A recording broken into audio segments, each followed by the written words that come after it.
காலை ஒளி. எழுதியவர் திருமதி டோரா எட்வின்.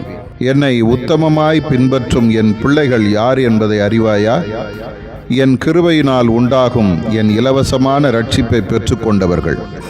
அதாவது என் சிலுவை மரணம் உயிர்த்தெழுதல் மூலம் நான் பெற்றுத்தந்த பாவ மன்னிப்பை முழுமனதோடு விசுவாசித்து ஏற்றுக்கொண்டவர்கள்.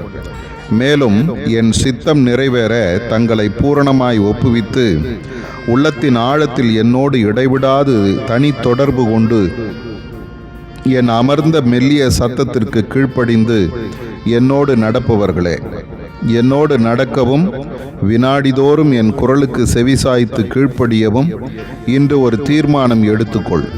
மானானது நீரோடைகளை வாஞ்சித்து கதறுவது போல என் ஆத்துமா உம்மை வாஞ்சித்து கதறுகிறது. என் மாம்சமானது உம்மை வாஞ்சிக்கிறது. ஆழத்தை ஆழம் கூப்பிடுகிறது என்பதே உன் அனுதின அப்பியாசமாகட்டும்.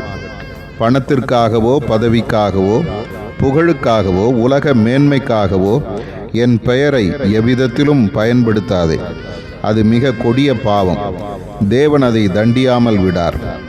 நீ சத்தமாகவும் இனிமையாகவும் பாடுவதினாலோ அல்லது வார்த்தைகளால் ஜெபிப்பதினாலோ அல்லது பிரசங்கிப்பதினாலோ வெள்ளை உடை அணிந்து நகை போன்ற அலங்காரங்களை விட்டு விலகுவதினாலோ ஒழுங்காக ஆலயம் சென்று அதிகமான காணிக்கை கொடுப்பதினாலோ நீ என்னுடைய பிள்ளையாகிவிட முடியாது.